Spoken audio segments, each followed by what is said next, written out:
하나님께서는 약속하신 바로 그날에 사라를 찾아오셨다. 그리고 약속하신 대로 사라에게 행하셨다. 하나님께서 정하신 바로 그때에 사라가 임신하여 노년의 아브라함에게 아들을 안겨주었다. 아브라함은 아들의 이름을 이삭이라고 했다. 아이가 태어난 지 8일이 되자 아브라함은 하나님께서 명령하신 대로 아이에게 할례를 행했다. 아브라함의 아들 이삭이 태어났을 때 아브라함의 나이는 100살이었다. 사라가 말했다. 하나님께서 내게 웃음을 복으로 주셨구나. 이 소식을 듣는 모든 이가 나와 함께 웃을 것이다. 그녀가 또 말했다. 사라가 아이에게 젖을 물릴 날이 올 것이라고 누가 아브라함에게 말할 수 있었겠는가. 그러나 내가 이렇게 늙은 아브라함에게 아들을 안겨주지 않았는가. 아이가 자라서 젖을 떼게 되었다. 이삭이 젖을 떼던 날 아브라함은 성대한 잔치를 베풀었다. 어느 날 사라가 보니 이집트 여인 하갈이 아브라함에게서 낳은 아들이 자기 아들 이삭을 놀리고 있었다. 그녀가 아브라함에게 말했다. 저 여종과 아들을 쫓아내세요. 저 여종의 아들이 내 아들 이삭과 함께 유산을 나눠 갖게 할 수는 없습니다. 아브라함은 그 일로 큰 고통을 겪었다. 결국 이스마엘도 자기 아들이었기 때문이다. 그러나 하나님께서 아브라함에게 말씀하셨다. 그 아이와 네 여종의 문제로 걱정하지 마라. 사라가 내게 말한 대로 하여라. 네 후손은 이삭을 통해 이어질 것이다. 네 여종의 아들에 관해서는 안심하여라. 그도 네 아들이니 내가 그도 큰 민족이 되게 하겠다. 아브라함은 이튿날 아침 일찍 일어나 얼마의 음식과 물 한 통을 하갈의 등에 지워주고 아이와 함께 떠나보냈다. 그녀는 정처 없이 길을 헤매다가 브엘세바 강야에 이르렀다. 물이 다 떨어지자 그녀는 아이를 덤불 아래 놓아놓고 50m쯤 걸어갔다. 그녀는 내 아들이 죽어가는 모습을 지켜볼 수 없구나 하고는 그 자리에 주저앉아 흐느껴 울기 시작했다. 하나님께서 아이가 우는 소리를 들으셨다. 하나님의 천사가 하늘에서 하갈을 부르며 말했다. 하갈아 어찌된 일이냐? 두려워하지 마라. 하나님께서 아이의 소리를 들으셨고 아이가 공경에 처한 것도 알고 계신다. 일어나거라. 가서 아이를 일으켜 세우고 굳게 붙잡아 주어라. 내가 그를 큰 민족이 되게 하겠다. 그때 하나님께서 하갈의 눈을 열어주셨다. 그녀가 둘러보니 샘이 보였다.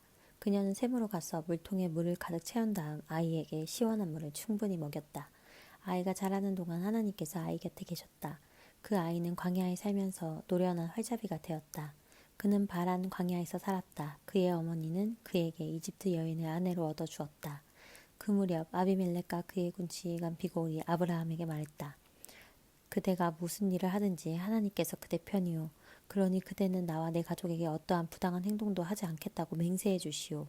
이곳에서 사는 동안 내가 그대를 대한 것처럼 그대도 나와 내 땅을 그렇게 대하겠다고 맹세해 주시오. 아브라함이 말했다. 맹세합니다. 그러고 나서 아브라함은 아비멜렉의 종들이 우물을 빼앗은 일을 그에게 따졌다. 아비멜렉이 대답했다. 누가 그런 짓을 했는지 나는 모르오. 그대도 그 일에 대해 내게 말해준 적이 없지 않소. 오늘 처음 듣는 이야기오. 그리하여 두 사람은 계약을 맺었다. 아브라함이 양과 소를 가져다가 아비멜렉에게 주었다. 아브라함은 양떼에서 양 7마리를 따로 떼어 놓았다. 아비멜렉이 물었다. 그대가 따로 떼어 놓은 이 양 7마리는 무슨 뜻이오? 아브라함이 대답했다. 이 양 7마리를 받으시고 내가 판 이 우물이 내 우물이라는 증거로 삼아 주십시오. 두 사람이 거기서 맹세하고 계약을 맺었으므로 그곳을 브엘세바, 맹세의 우물이라 부르게 되었다. 그들이 브엘세바에서 계약을 맺은 다음 아비멜렉과 그의 군 지휘관 비골은 그것을 떠나 블레셋 사람의 땅으로 돌아갔다. 아브라함은 브엘세바의 에셀나무를 심고 거기서 하나님을 예배하고 영원하신 하나님께 기도를 드렸다. 아브라함은 블레셋 사람의 땅에서 오랫동안 살았다. 22장. 이 모든 일이 있은 뒤에 하나님께서 아브라함을 시험하셨다. 하나님께서 말씀하셨다. 아브라함아. 아브라함이 대답했다. 예, 말씀하십시오. 하나님께서 말씀하셨다. 네가 아끼는 아들, 네 사랑하는 아들 이삭을 데리고 모리아 땅으로 가거라. 거기서 내가 네게 지시할 산에서 그를 번제물로 바쳐라. 아브라함은 아침 일찍 일어나서 나귀의 안장을 얹었다. 그는 젊은 두 종과 아들 이삭을 데리고 갔다. 그는 번제에 쓸 장작을 쪼갠 뒤에 하나님께서 지시해 주신 곳으로 출발했다. 사흘째 되는 날에 그가 눈을 들어 바라보니 멀리 그곳이 보였다. 아브라함은 젊은 두 종에게 말했다. 이곳에서 나귀와 함께 머물러 있어라. 아이와 나는 저곳으로 가서 예배하겠다. 그러고 나서 우리가 너희에게 돌아오겠다. 아브라함은 번제에 쓸 장작을 가져다가 자기 아들 이삭에게 지우고 자신은 부싯돌과 칼을 챙겨들었다. 두 사람은 함께 길을 떠났다. 이삭이 자기 아버지 아브라함에게 말했다. 아버지, 그래 내 아들아, 부싯돌과 장작은 있는데 번제에 쓸 양은 어디에 있습니까? 아브라함이 대답했다. 아들아, 번제에 쓸 양은 하나님께서 마련하실 것이다. 두 사람은 계속해서 걸었다. 그들이 하나님께서 아브라함에게 지시한 곳에 이르렀다. 아브라함은 제단을 쌓고 그 위에 장작을 벌려놓았다. 그런 다음 이삭을 묶어 장작 위에 올려놓았다. 아브라함이 손을 뻗어 칼을 쥐고 자기 아들을 죽이려고 했다. 바로 그때 하나님의 천사가 하늘에서 그를 불렀다. 아브라함아, 아브라함아, 예 말씀하십시오. 그 아이에게 손대지 마라. 그 아이를 건드리지 마라. 네가 나를 위해 네 아들, 내 사랑하는 아들을 제단에 바치기를 주저하지 않았으니 네가 하나님을 얼마나 경외하는지 이제 내가 알겠다. 아브라함이 고개를 들어 살펴보니 덤불에 뿔이 걸린 순양 한 마리가 보였다. 아브라함은 그 양을 잡아다가 자기 아들 대신 번제물로 바쳤다. 아브라함이 그곳의 이름을 여호와 이레 하나님께서 마련하신다라고 했다. 하나님의 산에서 하나님께서 마련하신다라는 말은 거기서 생겨난 것이다. 하나님의 천사가 하늘에서 두 번째로 아브라함을 불러 말했다. 내가 맹세한다. 하나님의 확실한 말씀이다. 네가 네 아들, 네 사랑스럽고 사랑스러운 아들을 아끼지 않고 내게 바쳤으니 내가 내게 복을 주겠다. 내가 반드시 내게 복을 주겠다. 내가 네 자손을 하늘의 별처럼 바닷가의 모래처럼 번성하게 하겠다. 네 후손이 원수를 물리칠 것이다. 네가 내 말에 순종했으니 땅 위의 모든 민족이 네 후손으로 인하여 복을 받게 될 것이다.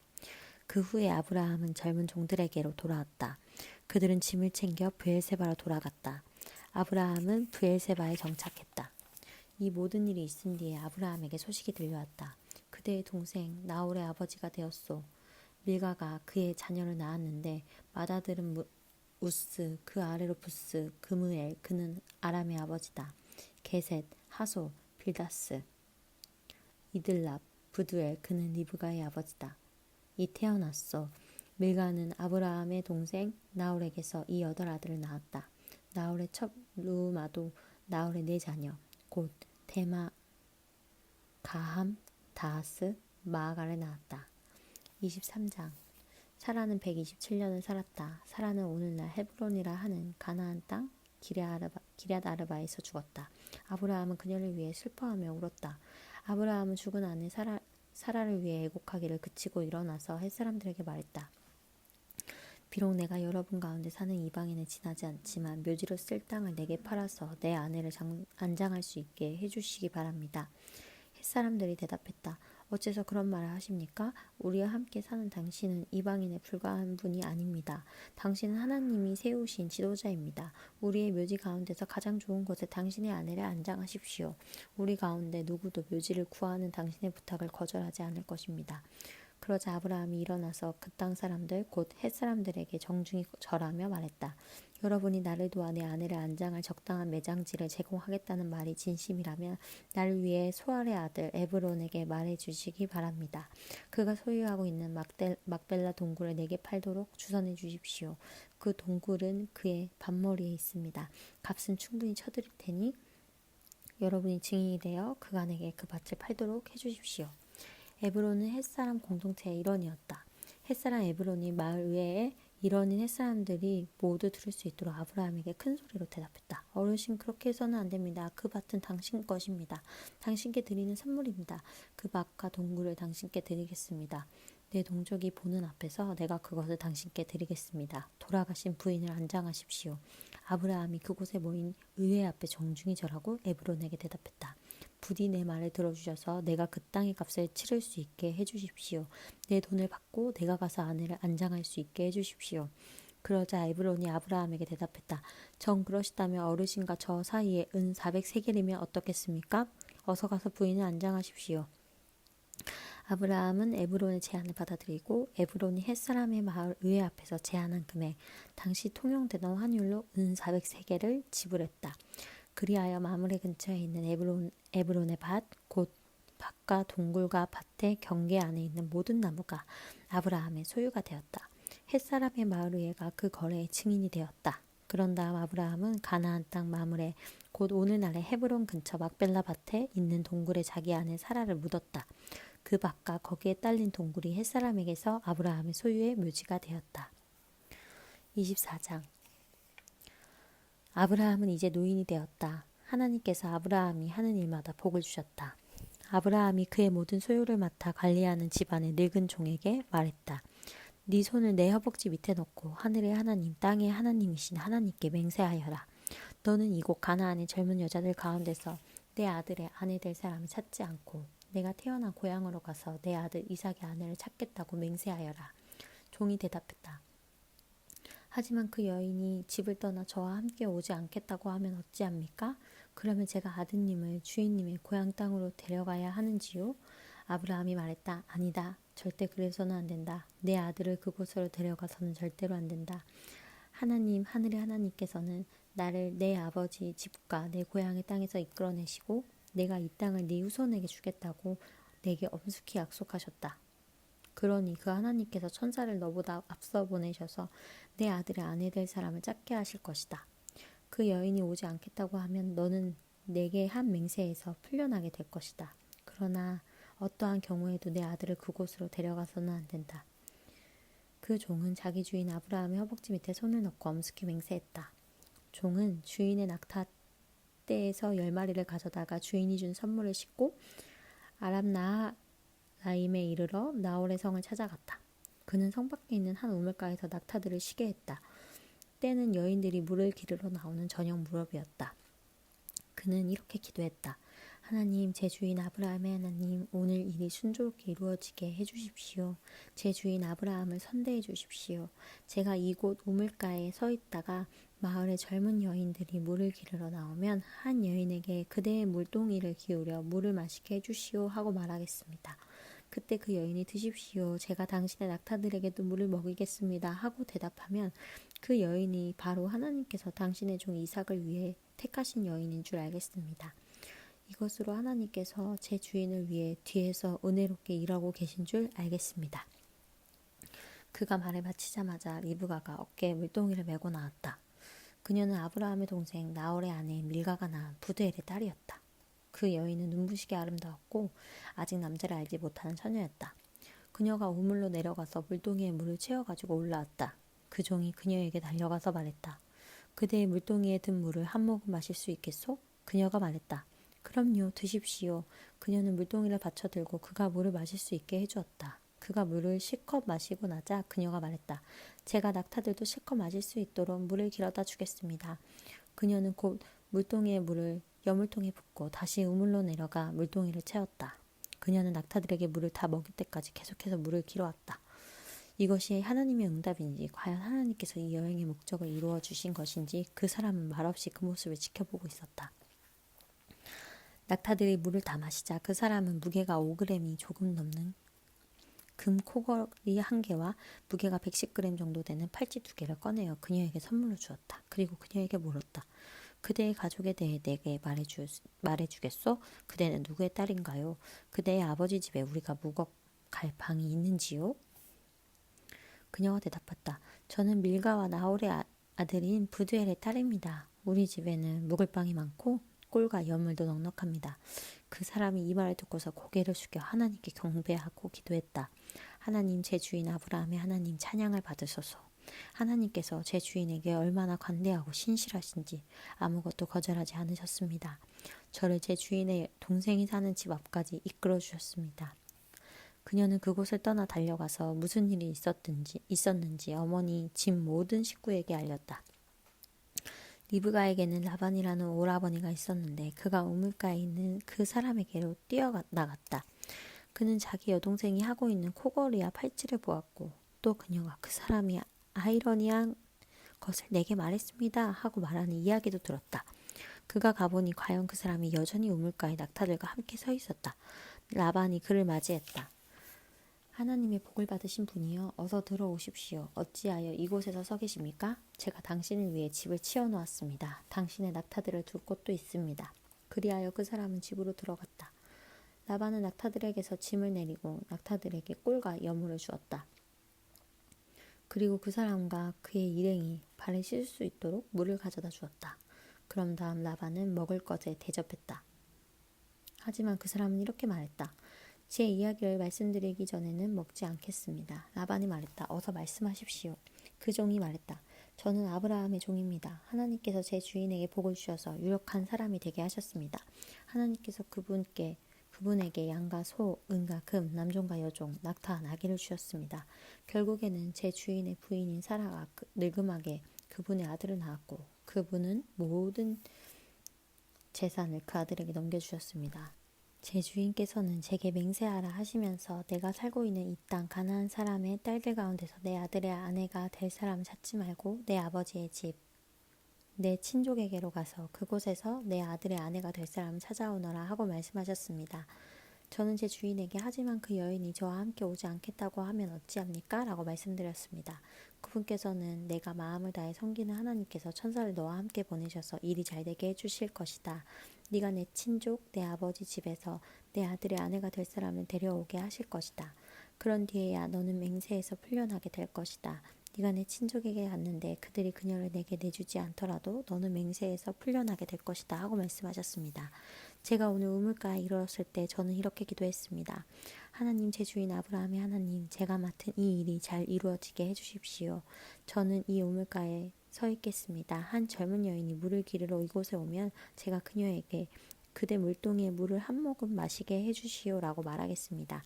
그때 그녀가 제가 당신에게 물을 드릴 뿐 아니라 당신의 낙타들에게도 물을 먹이겠습니다 하고 말하면 바로 그 여인이 하나님께서 제 주인의 아들을 위해 택하신 여인인 줄 알겠습니다. 제가 이 기도를 마치자마자 리브가가 물동이를 어깨에 메고 도착했습니다. 그녀는 우물로 내려가 물을 길렀고 저는 물 좀 주시겠소? 하고 물었습니다.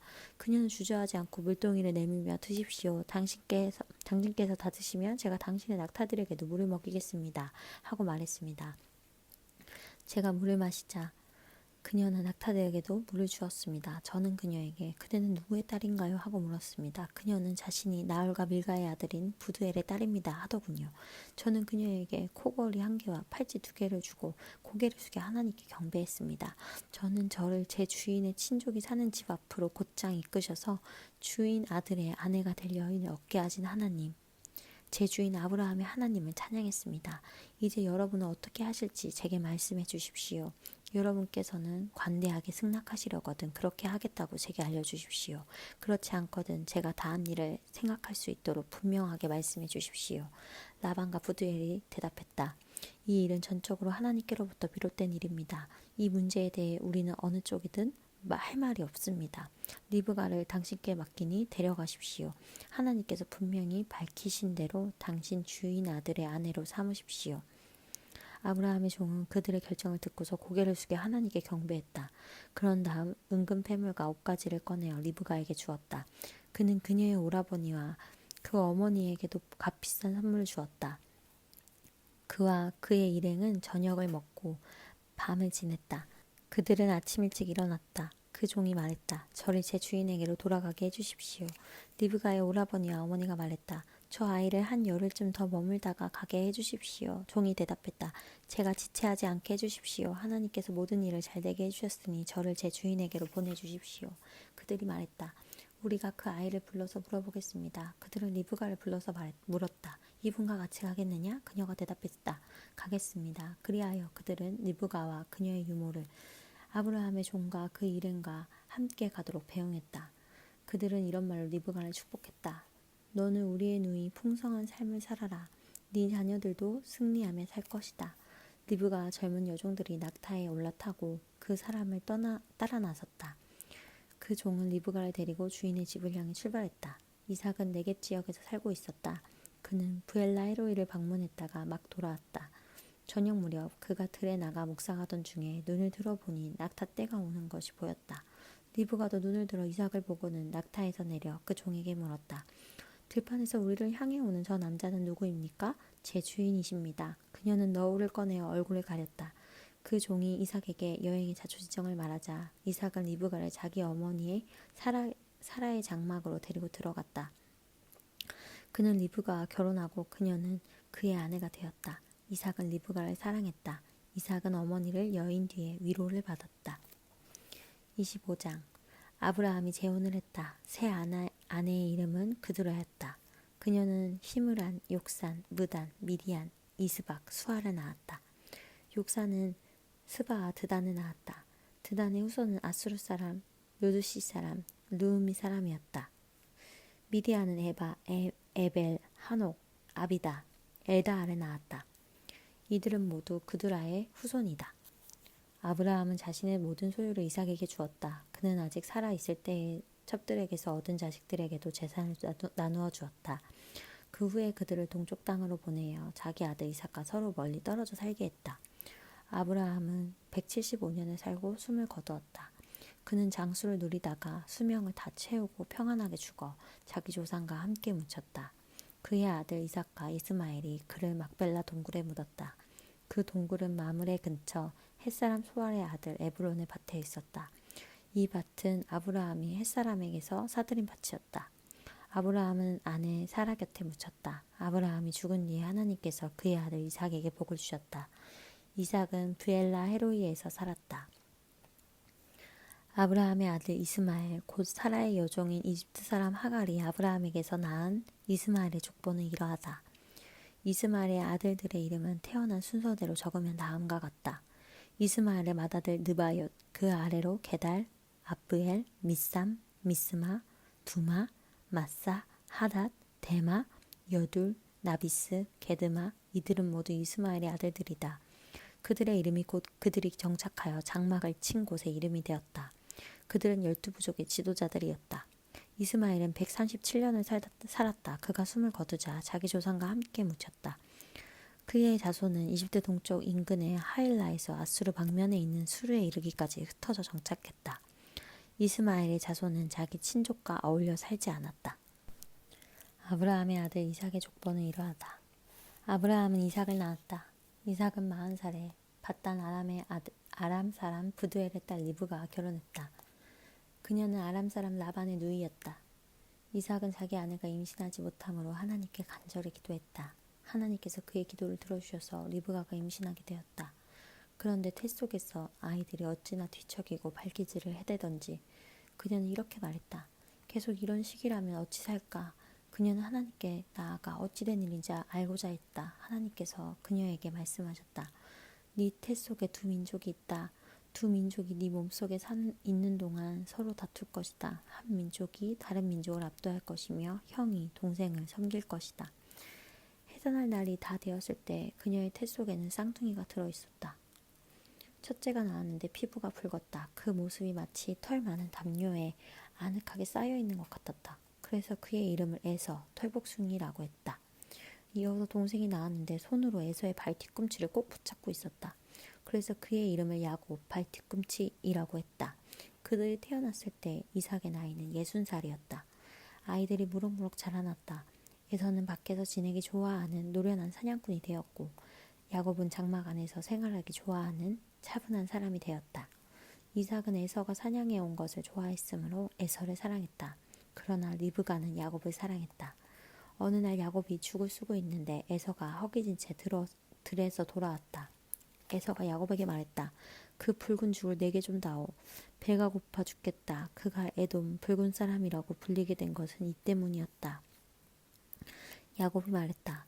형, 나와 거래합시다. 내가 끓인 죽과 형이 가지고 있는 장자의 권리를 맞바꾸시다. 에서가 대답했다. 배고파 죽을 지경인데 장자의 권리가 무슨 소용이 있어? 야곱이 말했다. 먼저 나한테 맹세부터 하시오. 그러자 에서가 맹세를 했다. 그는 맹세를 하고 장자의 권리를 팔아넘겼다. 야곱은 에서에게 빵과 팥죽을 건넸다. 에서는 먹고 마신 다음 일어나서 그곳을 떠나갔다. 그렇게 에서는 장자의 권리를 내던져 버렸다. 26장. 그 땅에 흉년이 들었다. 아브라함의 때에 있었던 것만큼이나 극심한 흉년이었다. 그래서 이삭은 그랄에 있는 블레셋 왕 아비멜렉에게로 갔다. 하나님께서 이삭에게 나타나셔서 말씀하셨다. 이집트로 내려가지 말고 내가 내게 일러주는 곳에 머물러라. 여기 이 땅에 머물러라. 그러면 내가 너와 함께하고 내게 복을 주겠다. 내가 너와 네 자손에게 이 모든 땅을 주어 내가 네 아버지 아브라함에게 맹세한 약속을 다 이루겠다. 내가 네 후손을 하늘의 별처럼 많게 하고 그들에게 이 모든 땅을 주겠다. 세상 모든 민족이 네 후손으로 인하여 복을 받게 될 것이다. 그것은 아브라함이 나의 부름에 순종하고 나의 명령 곧 나의 계명과 나의 규례와 나의 가르침을 따랐기 때문이다. 그래서 이삭은 그랄에 머물렀다. 그곳 사람들이 그의 아내에 대해 물었다. 이삭이 그녀는 내 누이입니다 하고 대답했다. 그는 내 아내입니다 하고 말하기가 두려웠다. 리브가가 몹시 아름답기 때문에 이 사람들이 나를 죽이고 그녀를 빼앗아 갈지도 모른다고 생각했던 것이다. 그들이 그곳에 머문 지 꽤 오랜 시간이 지난 어느 날 블레셋 왕 아비멜렉이 창밖을 보다가 이삭이 자기 아내 리브가를 껴안는 모습을 보았다. 아비멜렉이 사람을 보내어 이삭을 불러들였다. 그가 말했다. 그러니까 그녀는 그대의 아내였군. 그런데 어찌하여 그대의 누이라고 말했소? 이삭이 대답했다. 그녀를 탐내는 사람에게 제가 죽을지도 모른다고 생각했기 때문입니다. 아비멜렉이 말했다. 그러나 그대가 우리에게 무슨 일을 저지를 뻔했는지 생각해 보시오. 시간이 조금 더 있었으면 남자들 가운데 누군가가 그대의 아내와 잠자리를 같이 했을지도 모르잖소. 그대 때문에 우리가 죄를 지을 뻔했소. 아비멜렉은 백성에게 명령을 내렸다. 누구든지 이 남자나 그의 아내를 건드리는 자는 반드시 죽을 것이다. 이삭이 그 땅에 곡물을 심어 엄청난 수확을 거두었다. 하나님께서 그에게 복을 주셨다. 이삭은 점점 더 부유해져 아주 큰 부자가 되었다. 그의 양떼와 소떼와 종들이 많이 불어나자 블레셋 사람들이 그를 시기하기 시작했다. 그들은 앙심을 품고 이삭의 아버지 아브라함의 종들이 아브라함의 때에 판 모든 우물을 흙과 쓰레기로 막아버렸다. 마침내 아비멜렉이 이삭에게 말했다. 떠나시오. 그대는 너무 커져서 우리가 감당하지 못하겠소. 그래서 이삭은 그곳을 떠났다. 그는 그랄 골짜기에 장막을 치고 정착했다. 이삭은 자기 아버지 아브라함의 때에 팠으나 아브라함이 죽자 블레셋 사람들이 막아버린 우물들을 다시 팠다. 그는 자기 아버지가 그 우물들에 붙였던 원래 이름대로 이름을 붙여 불렀다. 어느 날 이삭의 종들이 골짜기를 파다가 물이 솟아나는 샘을 발견했다. 그랄 지역의 목자들이 이 물은 우리 것이요 라고 주장하며 이삭의 목자들과 다투었다. 이삭은 우물을 두고 다투었다고 해서 그 우물의 이름을 에색, 다툼이라고 했다. 이삭의 목자들이 다른 우물을 팠는데 그것을 두고도 다툼이 일어났다. 그래서 이삭은 그 우물의 이름을 신나, 부라라고 했다. 이삭이 그곳을 떠나 또 다른 우물을 팠다. 그러나 이번에는 그 우물을 두고 다툼이 일지 않았다. 그래서 이삭은 그 우물의 이름을 르호봇, 활짝 트인 곳이라고 하고 이렇게 말했다. 이제 하나님께서 우리에게 넉넉한 땅을 주셨으니 이 땅에서 우리가 퍼져나갈 것이다. 그는 거기서 브엘세바로 올라갔다. 바로 그날 밤에 하나님께서 그에게 나타나셔서 말씀하셨다. 나는 네 아버지 아브라함의 하나님이다.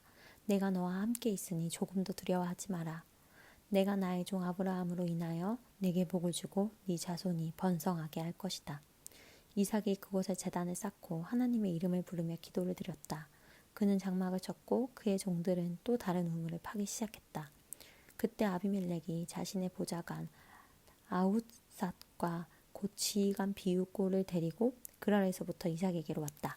이삭이 그들에게 물었다. 무슨 일로 나에게 왔습니까? 그대들은 나를 미워하여 그대들을 땅에서 나를 쫓아내지 않았습니까? 그들이 대답했다. 우리는 하나님께서 그대 편에 계신다는 것을 분명히 알았소. 우리는 그대와 우리 사이에 서로 우호적인 관계를 유지하는 계약을 맺고 싶소. 우리는 전에 그대를 괴롭히지 않았고 친절히 대했으며 그대가 우리에게서 평안히 떠나가게 해주었소. 그러니 그대도 우리에게 그렇게 해주시오. 하나님의 복이 그대와 함께하기를 빕니다. 이삭은 잔치를 베풀어 그들과 함께 먹고 마셨다. 이튿날 아침 그들은 서로 맹세를 주고받았다. 그런 다음 이삭이 작별을 구하자 그들은 친구가 되어 헤어졌다. 그날 늦게 이삭의 종들이 그에게 와서 자신들이 파고 있던 우물에 관한 소식을 전했다. 저희가 물을 발견했습니다. 이삭이 그 우물의 이름을 세바, 맹세라고 했다. 그것이 오는 날까지 그 도시의 이름 곧 브엘세바 맹세의 우물가 되었다. 에서는 40살이 되던 때에 햇사람 브에리의 딸 유딕과 햇사람 엘론의 딸 바스맛을 아내로 맞아들였다. 그들은 이삭과 리브가의 근심거리가 되었다. 27장 이삭이 늙어서 거의 앞을 볼 수 없게 되자 맏아들 에서를 불러 말했다. 내 아들아, 얘 아버지. 이삭이 말했다. 나는 이제 늙어서 언제 죽을지 모르겠구나. 내 부탁을 들어다오. 화살집과 활을 챙겨 들로 나가서 사냥을 좀 해오너라. 그런 다음 내가 좋아하는 별미를 준비해서 내게 가져오너라. 내가 그것을 먹고 죽기 전에 너를 마음껏 축복해주겠다. 이삭이 자기 아들 에서에게 하는 말을 리브가가 엿듣고 있다가 에서가 자기 아버지를 위해 사냥감을 잡으러 들러 나가자마자 리브가가 자기 아들 야곱에게 말했다. 방금 네 아버지가 네 형 에서와 나누는 이야기를 내가 엿들었다. 네 아버지가 이렇게 말씀하시더구나. 사냥감을 잡아 별미를 준비해 오너라. 내가 그것을 먹고 죽기 전에 하나님의 복으로 너를 축복해 주겠다. 그러니 아들아, 내 말을 잘 듣고 내가 일러주는 대로 하거라. 염소떼가 있는 곳으로 가서 새끼 염소 2마리를 내게 끌고 오너라. 네가 가장 좋은 것을 골라오면 내가 그것들로 네 아버지가 좋아하는 별미를 준비하겠다. 너는 그것을 아버지께 가져다 드려라. 그러면 아버지가 그 음식을 드시고 죽기 전에 너를 축복해 주실 것이다. 야곱이 말했다. 하지만 어머니, 에서 형은 털이 많은 사람이고 나는 피부가 매끈합니다. 아버지께서 나를 만지시면 어떻게 되겠습니까?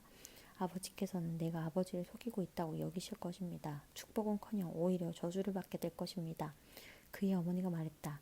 그렇게 되면 그 저주는 내가 받을 테니 너는 내가 시키는 대로만 하여라. 가서 염소를 끌고 오너라. 그가 가서 염소를 끌고 와 어머니에게 건네자 그녀는 그의 아버지가 몹시 좋아하는 별미를 요리했다. 리브가는 맏아들에서의 예복을 가져다가 작은 아들 야곱에게 입혔다. 그리고 염소 가죽으로 그의 2손과 매끈한 목덜미를 덮었다. 그런 다음 자신이 준비한 별미와 직접 구운 신선한 빵을 야곱의 손에 건넸다. 야곱이 아버지에게 가서 말했다. 아버지, 그러자 이삭이 말했다. 그래 아들아, 너는 누구냐? 야곱이 아버지에게 대답했다. 아버지의 맏아들 에서입니다. 제가 아버지께서 말씀하신 대로 했습니다. 이제 일어나셔서 제가 사냥한 고기를 드시고 마음껏 저를 축복해 주십시오. 이삭이 물었다. 벌써 다녀왔느냐? 어떻게 이렇게 빨리 잡았느냐? 아버지의 하나님께서 제 길을 열어주셨습니다. 이삭이 말했다. 가까이 오너라 아들아. 내가 너를 만져봐야겠다. 네가 정말 내 아들 에서란 말이냐? 야곱이 아버지 이삭에게 가까이 다가가자 이삭이 그를 만져보고 말했다. 목소리는 야곱의 목소리인데 손은 에서의 손이구나. 야곱의 손이 그의 형 에서의 손처럼 털이 많았기 때문에 이삭은 그가 야곱인 것을 알아보지 못했다. 이삭이 야곱을 축복하려다가 다시 물었다. 네가 정말로 내 아들 에서냐? 예, 그렇습니다. 이삭이 말했다. 음식을 가져오너라. 내가 내 아들이 사냥해 온 것을 먹고 마음껏 축복해야겠다. 야곱이 아버지에게 음식을 가져다 드리자 이삭이 먹었다. 포도주도 가져다 드리자 이삭이 마셨다. 이삭이 말했다. 아들아, 가까이 와서 내게 입을 맞춰다오. 야곱이 가까이 다가가서 이삭에게 입을 맞추자 이삭이 그의 옷 냄새를 맡았다. 마침내 이삭이 그를 축복했다. 아, 내 아들의 냄새가 하나님께서 복을 내리신 넓은 들의 향기와 같구나. 하나님께서 내게 하늘에 이슬을 내리시고 땅에서 난 풍성한 곡식과 포도주를 주실 것이다. 민족들이 너를 섬기고 나라들이 내게 경의를 표할 것이다. 너는 네 형제들을 다스리고 네 어머니의 아들들이 내게 경의를 표할 것이다. 너를 저주하는 사람은 저주를 받고 너를 축복하는 사람은 복을 받을 것이다. 야곱이 이삭의 축복을 받고 나가자마자 에서가 사냥을 마치고 돌아왔다. 그도 별미를 준비하여 아버지에게 가서 말했다. 일어나셔서 이 아들이 사냥해온 고기를 드시고 저를 마음껏 축복해 주십시오. 그의 아버지 이삭이 말했다. 그런데 너는 누구냐? 아버지의 맏아들 에서입니다. 이삭이 떨면서 크게 요동하기 시작했다. 그가 말했다. 그렇다면 먼저 사냥감을 잡아서 내게 가져온 그는 누구란 말이냐? 나는 네가 들어오기 바로 전에 식사를 마치고 그를 축복해 주었다. 그가 영원히 복을 받을 것이다. 아버지의 말을 들은 에서가 비통하게 흐느껴 울며 큰 소리로 말했다.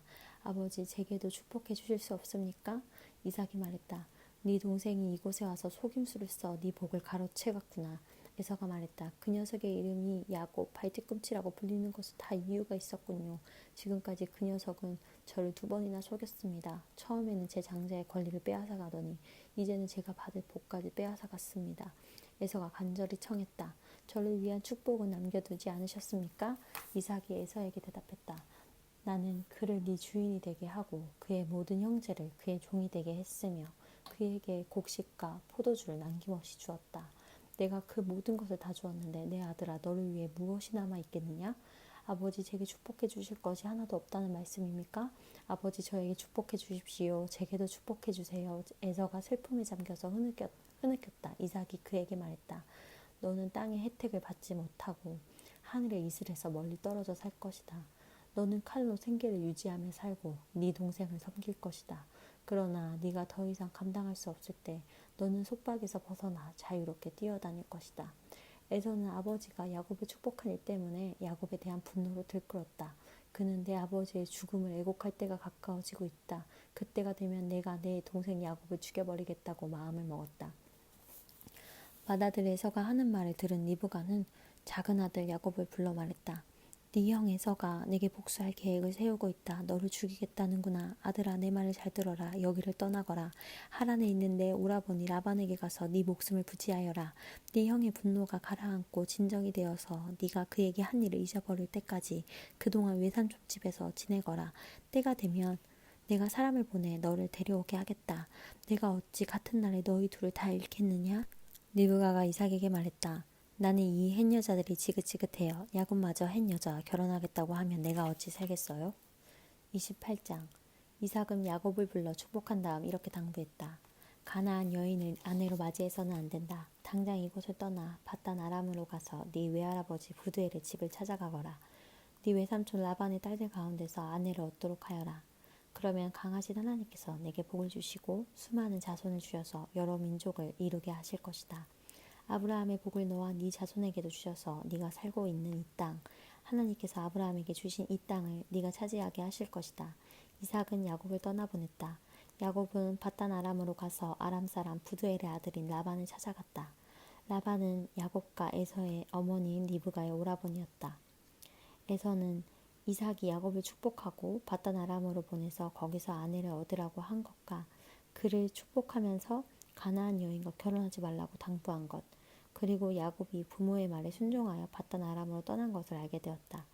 아버지 이삭이 가나안 여인을 얼마나 싫어하는지 알게 된 에서는 이스마엘에게 가서 아브라함의 아들 이스마엘의 딸이요 느바요의 누이인 마할랏과 결혼했다.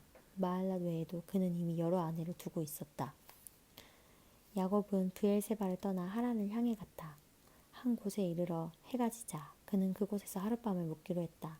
그는 거기에 있는 돌 하나를 가져다가 머리에 베고 누워 잠이 들었다. 그리고 꿈을 꾸었다.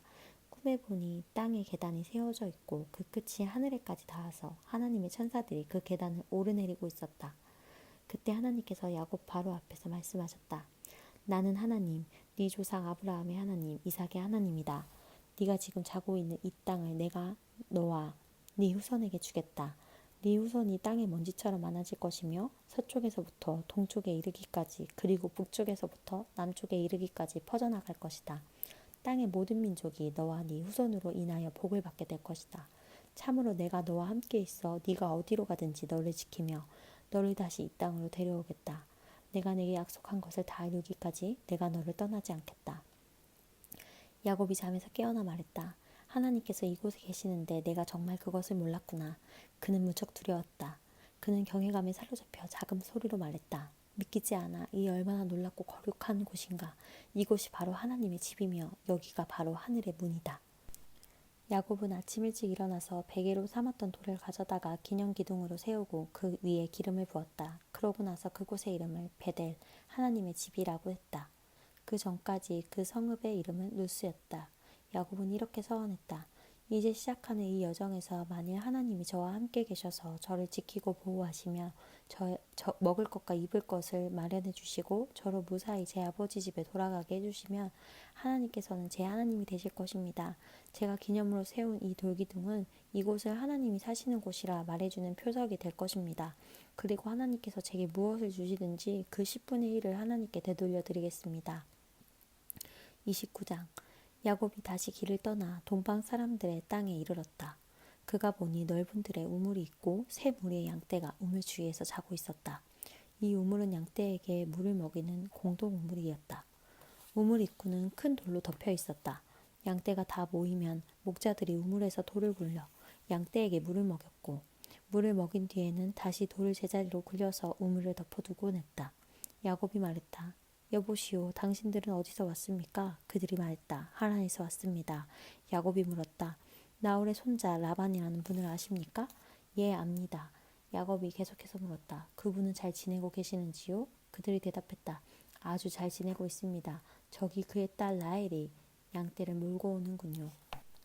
야곱이 말했다. 아직 해가 한창인데 지금은 양을 모을 때가 아니지 않습니까? 양떼에게 물을 먹이고 나서 돌아가 풀을 더 먹이는 것이 어떨까요? 그들이 대답했다. 우리는 그렇게 할 수가 없답니다. 목자들이 이곳에 다 도착한 뒤에야 물을 먹일 수 있습니다. 우물에서 돌을 굴러내려면 모두가 힘을 합쳐야 하거든요.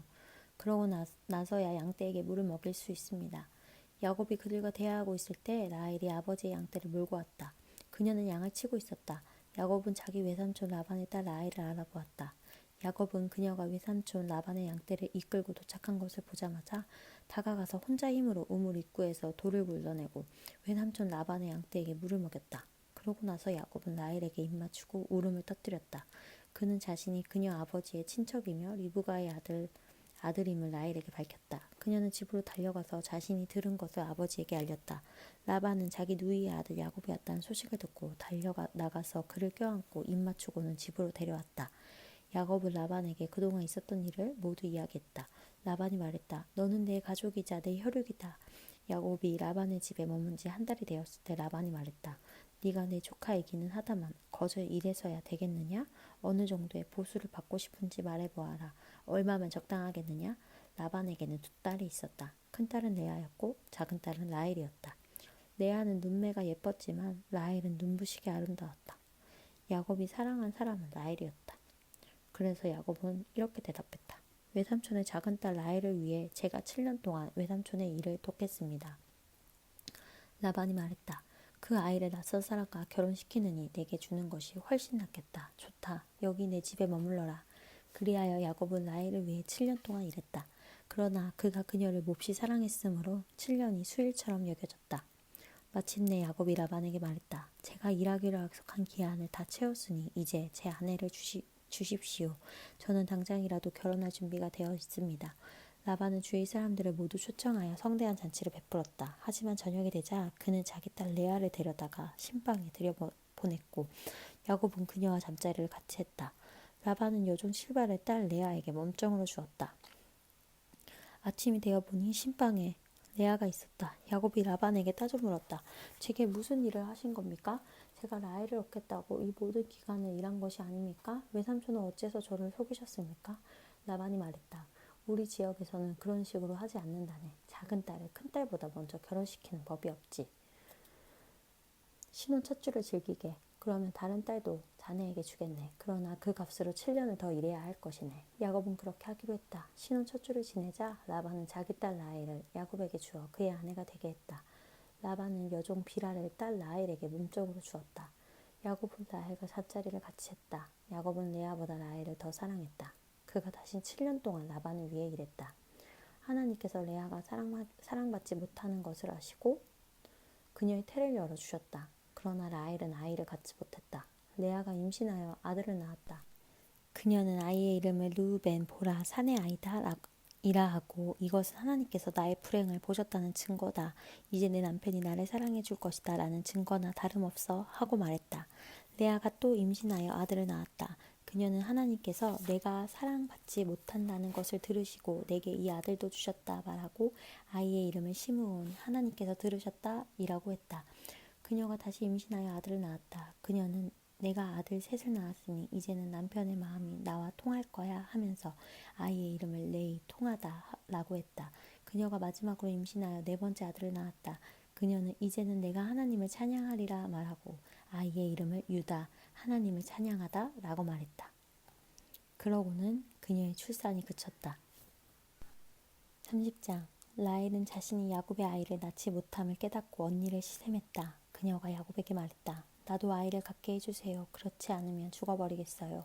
야곱이 라헬에게 화를 내며 말했다. 내가 하나님이라도 된다는 말이요? 내가 당신이 아이를 갖지 못하게 하기라도 했다는 말이요? 라헬이 말했다. 내 몸 좀 비라가 있으니 그녀와 잠자리를 같이 하세요. 그녀가 나를 대신해 아이를 낳으면 내가 그녀를 통해 아이를 얻어 집안을 이어나갈 수 있을 거예요. 그녀는 자신의 몸종 비라를 야곱에게 아내로 주었고 야곱은 비라와 잠자리를 같이 했다. 비라가 임신하여 야곱의 아들을 낳았다. 라헬이 말했다. 하나님께서 내 편에서 나를 변호해 주셨다. 하나님께서 내 말을 들으시고 내게 아들을 주셨어. 그녀는 아이의 이름을 단, 변호이라고 했다. 라헬의 몸종 비라가 또 임신하여 야곱에게서 두 번째 아들을 낳자 라헬이 말했다. 내가 온 힘을 다해 언니와 싸워서 이겼다. 그러고는 아이의 이름은 납달리, 싸움이라고 했다. 레아는 자신이 더 이상 아이를 낳을 수 없다는 것을 알고 자신의 몸종 실바를 야곱에게 아내로 주었다. 실바가 야곱의 아들을 낳자 레아가 참 다행이구나 하고 말하면서 아이의 이름을 갓, 행운이라고 했다. 레아의 몸종 실바가 야곱에게서 두 번째 아들을 낳자 레아가 참 행복한 날이다. 여자들이 나의 행복을 보고 축하해 줄 거야 하고 말했다. 그러고는 아이의 이름을 아셀, 행복하다 이라고 했다. 밀수학이 있던 어느 날 르우벤이 들에서 합 한 채를 발견하고는 그것을 집으로 가져와 자기 어머니 레아에게 주었다. 라헬이 레아에게 물었다. 언니의 아들이 가져온 합 한 채를 좀 얻을 수 있을까요? 레아가 대답했다. 내게서 남편을 빼앗아 간 것으로는 부족하더냐? 그래서 이제는 내 아들이 가져온 합 한 채까지 원하는 거냐? 라헬이 말했다. 좋아요. 언니의 아들이 가져온 사랑의 열매를 얻는 대신에 오늘 밤 그이가 언니와 잠자리를 같이 하게 해주지요.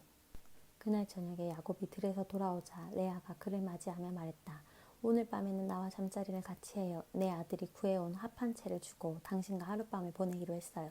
그래서 야곱은 그날 밤 레아와 잠자리를 같이 했다. 하나님께서 레아의 말에 귀 기울여 주셔서 레아가 임신하여 야곱에게 5번째 아들을 낳았다. 그녀가 말했다. 내 몸종을 남편에게 주었더니 하나님께서 내게 갚아주셨다. 그녀는 아이의 이름을 이삭을 교환했다 이라고 했다. 레아가 또 임신하여 야곱에게서 6번째 아들을 낳고는 하나님께서 내게 큰 선물을 주셨다. 내가 아들 6을 낳았으니 이제는 남편이 나를 존중해 줄 거야 하고 말했다. 그녀는 아이의 이름을 스불론 존중하다 이라고 했다. 그녀는 마지막으로 딸을 낳고 아이의 이름을 디나라고 했다. 그때 하나님께서 라헬을 기억하셨다. 하나님께서 그녀의 말에 귀 기울이시고 그녀의 태를 열어주셨다. 그녀가 임신하여 아들을 낳고는 하나님께서 나의 수치를 없애주셨다 하고 말했다. 그녀는 하나님께서 내게 아들을 하나 더 주시면 좋으련만 하고 기도하며 아이의 이름을 요셉 더하다 이라고 했다. 라헬이 요셉을 낳은 뒤에 야곱이 라반에게 말했다. 제가 고향으로 돌아가게 해주십시오. 장인어른을 섬기고 얻은 제 아내들과 자식들을 제게 주십시오. 제가 장인어른을 위해 얼마나 열심히 일했는지 장인어른도 잘 아십니다. 라반이 말했다. 맞는 말이네. 내가 점을 쳐보니 하나님께서 자네 때문에 내게 복을 주셨다는 것을 알겠더군. 그러고는 이렇게 말을 이었다. 내가 얼마를 주면 좋을지 정해보게. 내가 자네에게 주겠네. 야곱이 대답했다. 제가 한 일이 장인어른께 얼마나 가치가 있었는지 제가 장인어른의 가축을 돌보는 동안 가축이 얼마나 불어났는지 장인어른도 잘 아십니다. 제가 여기 왔을 때만 해도 장인어른의 재산이 보잘것없었으나 이제는 크게 불어났습니다. 제가 한 모든 일이 장인어른께는 복이 되었습니다. 이제는 제가 제 가족을 위해 무언가를 해야 하지 않겠습니까? 그래, 내가 자네에게 무엇을 해주면 되겠나? 야곱이 말했다. 아무것도 해주지 않으셔도 됩니다. 다만 이렇게 하면 어떻겠습니까? 제가 목장으로 돌아가서 장인어른의 가축들을 돌보겠습니다. 오늘 모든 가축들을 샅샅이 살펴서 얼룩지거나 점이 있는 양과 검은 새끼 양과 점이 있거나 얼룩진 염소들을 골라내십시오. 그것들이 제 품삯이 될 것입니다. 그리하면 장인어른께서 제 품삯을 조사하실 때 저의 정직함을 확인하실 수 있을 것입니다. 장인어른께서 얼룩지지 않고 점이 없는 염소나 검지 않은 양을 발견하시면 제가 그것을 훔친 것으로 아셔도 좋습니다. 라반이 말했다. 좋네, 그렇게 하지. 그러나 라반은 그날로 얼룩지고 점이 있는 순년소와 얼룩지고 점이 있는 암년소와 검은 양과 흰색 기미가 도는 가축까지 모두 가려내어 자기 아들들 손에 맡겨 돌보겠다. 그런 다음 자신이 야곱 사이에 사흘거리를 두었다. 그동안 야곱은 라반의 남은 가축들을 돌보았다. 야곱은 미루나무, 감복숭아나무, 버즘나무의 싱싱한 가지들을 꺾어다가 껍질을 벗겨 흰 줄무늬가 드러나게 했다. 그는 껍질을 벗긴 가지들을 가축대가 물을 먹으러 오는 여물통 앞에 세워두었다. 짝짓기 때가 된 가축들이 물을 마시러 와서 줄무늬가 있는 나뭇가지들 앞에서 짝짓기를 했다. 그렇게 짝짓기를 한 것들은 줄무늬가 있거나 점이 있거나 얼룩진 새끼들을 낳았다. 야곱은 암양들을 라반의 양떼 가운데서 검은빛이 도는 양들 앞에 두었다. 그는 이런 식으로 양떼를 구분해 자신의 것으로 가려내어 라반의 양떼와 섞이지 않게 했다. 튼튼한 가축들이 짝짓기를 할 때면 그 가축들이 볼 수 있도록 여물통 앞에 가지들을 세워놓아 그 앞에서 짝짓기를 하게 했다. 그러나 약한 가축들 앞에는 그 가지들을 세워두지 않았다. 그리하여 약한 것들은 라반의 것이 되고 튼튼한 것들은 야곱의 것이 되었다. 야곱은 점점 더 부자가 되었다. 낙타와 나귀는 말할 것도 없고 상당히 많은 양떼와 종들을 손에 넣게 되었다.